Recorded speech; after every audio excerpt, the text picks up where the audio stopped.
La population algérienne subit de plein fouet la violence de la guerre civile. Aux massacres, aux exécutions sommaires et à la torture, il faut désormais ajouter les disparus. Certes, certains ont rejoint les maquis islamistes, mais la plupart d'entre eux disparaissent après avoir été arrêtés par les forces de sécurité. Une enquête de Fadila Semet. Alger, en octobre dernier. Pour la première fois, des familles manifestent malgré la peur pour savoir où sont ceux que l'on appelle désormais les disparus. Qui sont-ils? Des fils, des frères, des maris dont on est sans nouvelles depuis des mois ou des années. Ça, c'est mon frère. C'est un résident chirurgie. Il a disparu le 3 avril 1997. Il était de garde. Depuis, on n'a aucune nouvelle de... Est-il mort? A-t-il été enlevé? Par qui? On accuse souvent les groupes islamistes, mais pour certaines de ces familles, ce sont les forces de sécurité qui sont responsables. Les rassemblements s'interdisent. Yallah, circulez. Respectez la réglementation du pays. Ces familles de disparus ont bien du mal à faire entendre leur voix. Et pendant ce temps, les organisations chargées des droits de l'homme ont sur leur bureau de nombreux dossiers qui mettent en cause les forces de sécurité.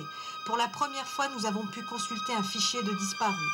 Abdelrahman, 42 ans, arrêté par la police et l'armée en novembre 1994, a été vu pour la dernière fois au centre de police de Oued Kish. Naïma, 23 ans, enlevée en avril 1997 par des membres des forces de sécurité près du tribunal d'Alger. Hammer, 38 ans, convoqué à la brigade de gendarmerie. Depuis, il est porté disparu, ainsi que Nejwa, Saïd, Amin, Saïda. Ils seraient des milliers.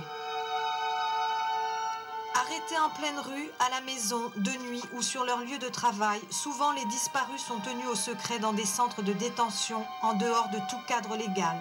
Selon les organisations des droits de l'homme, nombre d'entre eux auraient subi des tortures et des mauvais traitements. Pour les autorités qui admettent environ 700 disparitions, en revanche, elles ne reconnaissent pas l'existence des centres de détention secrets.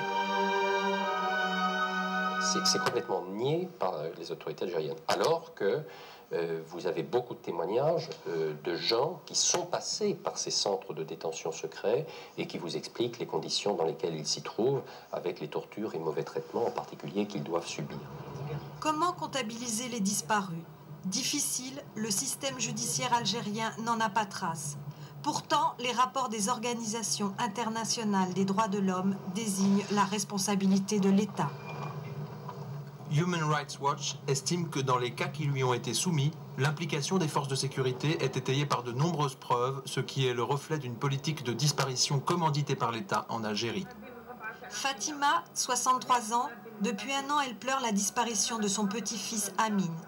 Pendant des mois, sa famille l'a cherché en Algérie, a même témoigné à la télévision algérienne.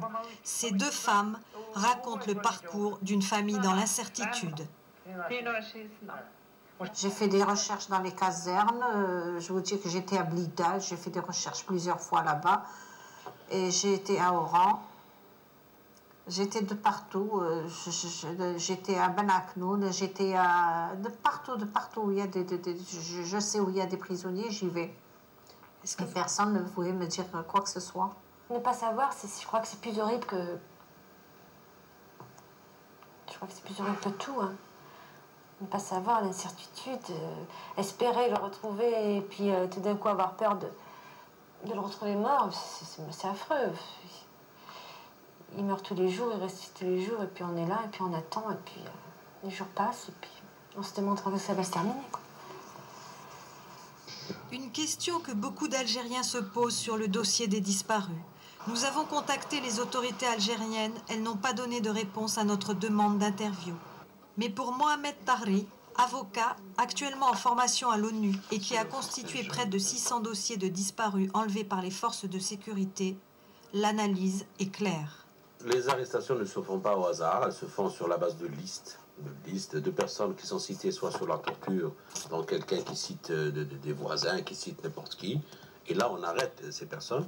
Et le phénomène de la disparition a été enclenché lorsque la justice ne pouvait plus répondre à la volonté politique de mettre des gens à l'ombre sans preuve. Alors question, pourquoi aurait-on organisé des centaines de disparitions et sur quels critères? Tout Algérien qui souffre est un danger. Et tout Algérien, donc, peut être ciblé, si jamais il manifeste son mécontentement dans son quartier ou dans son travail, de se retrouver un jour disparu. Aujourd'hui, le besoin de transparence est de plus en plus fort en Algérie. Malgré la peine, peu de familles que nous avons rencontrées sont enfermées dans la vengeance et la haine. Leur premier désir, revoir un jour leurs disparus.